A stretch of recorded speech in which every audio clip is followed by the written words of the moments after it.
المسلمين فليتق الله فيهم. لا يتكلم احد بموت رسول الله الا ضربته. جئتك اؤمن بالله وبرسوله وبما جئت به فقد اعذرت اليكم واعذرتموني.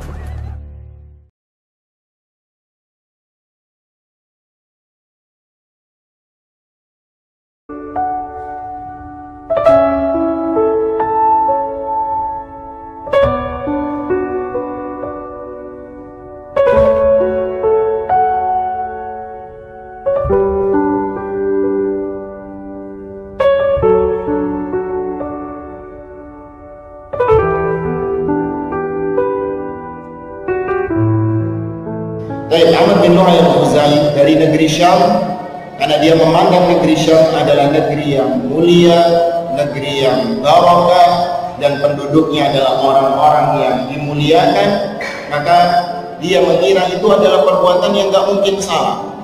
Maka dia niru, dia bikin terapkan di kotanya dia, yaitu di Mekah. Lalu dia bawa satu berhala dari Syam, dibawa sama dia ke Mekah. Jadi dia ini oleh-olehnya berhala, oleh-oleh kesyirikan ke Mekah. Setelah sampai di Mekah, ditaruh itu berhala di Ka'bah, langsung ditaruh di Ka'bah sana. Lalu dia menyeru orang-orang Mekah untuk beribadah kepada Allah dengan cara memuliakan, mengkeramatkan berhala ini. Lihat, ketika orang sudah ditokohkan, sudah dikultuskan, sudah dianggap sebagai atau orang yang hulu, orang-orang hulu terhadap Amr bin Lu'ay al-Khuzai, maka apapun yang terlontar dari Amr bin Lu'ay al-Khuzai langsung ditaati sama orang-orang Mekah saat itu. Ini orang baik ini orang soleh, datang dari negeri Syam, membawa suatu ajaran yang baru, masa salah? Nggak mungkin salah. Nurut mereka. Langsung mereka yang tadinya beribadah hanya kepada Allah, saat itu mereka beribadah kepada Allah melalui perantara berhala-berhala tersebut. Amr bin Lu'ay al-Khuzai yang memperkarsai hal tersebut, ya, yang memperkarsai terjadinya kesyirikan pertama kali di Ka'bah. Hal yang sama senada terjadi di zaman sekarang, ma'asyiral muslimin. Kita dapati sebagian orang yang mengkultuskan ulama tertentu, mengkultuskan seorang tokoh tertentu, ustaz atau kiai atau ulama, dikultuskan. Artinya apapun yang diucapkan oleh ustaz tersebut, kiai tersebut pasti benar. Kiai saya itu 10 tahun di Mekah, masa salah? 10 tahun di Mekah, ngapain? Nyupir? Enggak, katakanlah 10 tahun di Mekah, lalu 10 tahun, 20 tahun ke Mesir, lalu ke sini, masa salah? Bisa salah, manusia. Kata Imam Malik rahimahullah ta'ala, yang mengatakan kullu qawlin yukhadu wa yutra'u illa sahibu hadzal qabr. Ucapan siapapun manusia itu bisa diterima dan bisa dibuang, bisa ditolak siapapun dia, setinggi apapun derajatnya dia, illa kecuali orang yang dikubur di sana. Beliau menunjuk kuburannya siapa? Nabi Shallallahu Alaihi Wasallam. Kalau ucapan dia nggak boleh ditolak, harus diterima, harus diimani, karena yang beliau ucapkan adalah wahyu dari Allah. Tapi selain beliau, jangankan ustadz, jangankan ulama, jangankan kiai, sekelas Abu Bakar dan Umar sekalipun itu nggak bisa diterima mentah-mentah kalau memang mereka mengucapkan sesuatu yang bertentangan. Terjadi di zaman Abdullah bin Abbas. Abdullah bin Abbas pernah berdebat dengan seseorang.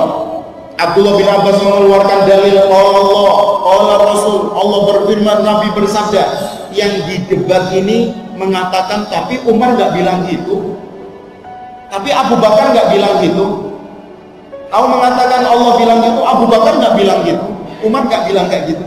Dibenturkan firman Allah dan sabda Nabi dibenturkan dengan manusia yang juga mulia, Abu Bakar dan Umar. Abu Bakar dan Umar ini menduduki posisi kedua manusia termulia setelah Rasul Shallallahu Alaihi Wasallam. Umar berada di peringkat ketiga manusia termulia setelah para nabi dan rasul. Pun demikian mereka itu nggak bisa dibenturkan ucapannya dengan ucapannya Nabi Shallallahu Alaihi Wasallam. Abdullah bin Abbas mengatakan, "Akhsha an tanzila alaikum hijaratun minas sama." Aku khawatir kalian dihujani batu dari langit sama Allah. Aqulu lakum qala Allah wa qala Rasul wa taquluna qala Abu Bakar wa Umar. Aku katakan kepada kalian, Allah berfirman, Nabi bersabda, tapi kalian bantah dengan Abu Bakar berkata, Umar berkata. Ini sekelas Abu Bakar saja nggak boleh, apalagi yang levelnya di bawah Abu Bakar, Ustadz Fulan, Kiai Fulan. Ya, maka kembali tadi kita katakan, kita tidak boleh menjadikan seseorang itu murni, pasti benar, seakan-akan dia dapat wahyu dari Allah Subhanahu wa Ta'ala. Jangan. Ini yang terjadi seperti Amr bin Luhai al-Khuzai. Orang-orang Mekah menganggapnya Amr ini orang yang pasti benar, orang soleh, orang baik, baru datang dari tanah suci. Maksudnya tanah suci di sini mana? Syam. Masa salah? Akhirnya diterapkan mereka. Terjadilah kesyirikan di kota Mekah. Gak cukup sampai di sini. Amr bin Luhai al-Khuzai itu punya khodam. Apa khodam itu? Pembantu berupa jin. Dikasih tahu sama jinnya, berhala yang dulu di zaman Nabi Nuh ini udah berapa tahun itu dari jaraknya Nabi Nuh alaihi salam. Berhala-berhala yang 5 tadi, Wad, Suwa, Yahud, Ya'ub dan Nasr. Ini khodamnya bilang sama Amr bin Luhai, itu terkubur di Jeddah. Jeddah itu ya Jeddah yang ada sekarang. Akhirnya besok harinya Amr bin Luhai al-Khuzai melakukan ekspedisi. Dia bikin tim untuk menggali kembali berhala yang sudah tenggelam. Nabi Nuh itu umatnya diapakan? Ditenggelamin sama Allah Subhanahu wa Ta'ala. Sudah bermeter-meter jauh di bawah bumi. Itu ketika dicari di Jeddah sesuai dengan titik lokasi yang disebutkan oleh khodam jin tadi, ternyata benar ada di situ berhala monumen 5 orang wali yang dulu disembah-sembah sama umatnya Nabi Nuh alaihi salam. Diangkat kembali setelah terkubur sekian abad, diangkat kembali, dibawa ke Mekah, bertambahlah koleksi berhala di Mekah. Sampai pada akhirnya setiap rumah itu ada berhalanya. Setiap kaum mereka memiliki wakil berhala di Ka'bah. Kaum ini punya berhala di Ka'bah, kaum ini punya berhala di Ka'bah. Yang satu lagi meletakkan meletakkan berhala dengan spesifikasi tertentu. Kalau ingin dapat jodoh sama berhala itu, kalau ingin enteng rezeki sama berhala ini, kalau ingin disembuhkan dari penyakit sama berhala ini. Sehingga berhala yang ada di kota Mekah ketika Nabi menaklukkan kota Mekah, Fathu Mekah, berapa berhala yang dihancurkan atau berapa Nabi dapati berhala di sana? Ada yang tahu jumlahnya berapa? Di Ka'bah ini, di sekitar Ka'bah. Kita nggak bicara di rumah-rumahnya orang-orang Quraisy, enggak. Kita bicara di titik termulia, tersuci yang paling dimuliakan oleh Allah, Ka'bah. Berapa jumlahnya? Ka'adadil ayyam fis sana. Jumlahnya seperti jumlah hari dalam 1 tahun. 360-an. Itu bayangkan jemaah.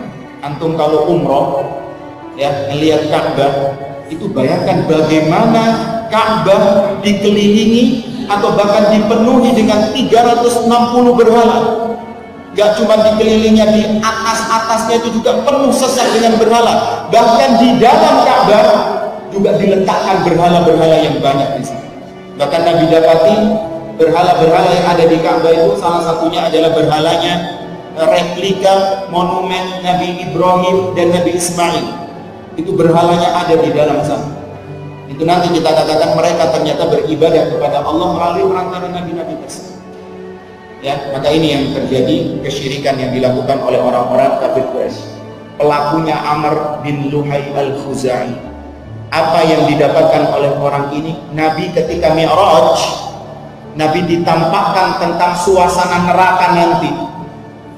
Allah tampakkan kepada Nabi, ini suasana neraka. Allah lihat sebagian penghuni-penghuni neraka ini, Nabi melihatnya. Salah satunya yang dilihat oleh Nabi adalah Ra'aitu Amr ibn Luhai yujarru am'a'uhu finnar. Amr bin Luhai al-Khuzai, aku melihat dia ini, kata Nabi, ususnya berceceran di neraka.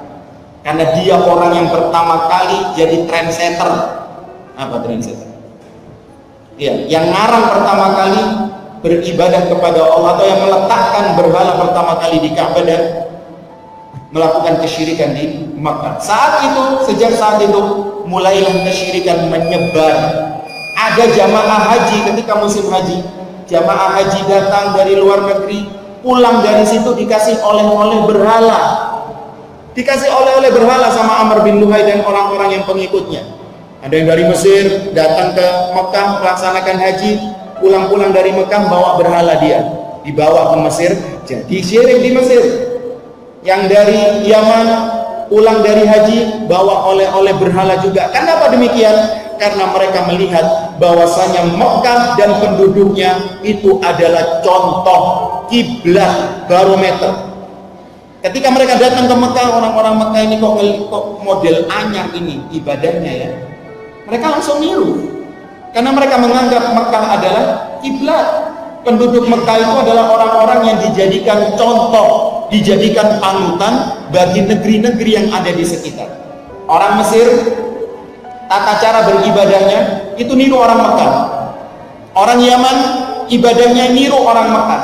Sehingga ketika orang Mekah berbuat syirik, maka tidak lama sebagian atau bahkan Jazirah Arab tersebar kesyirikan dengan cepat ketika itu.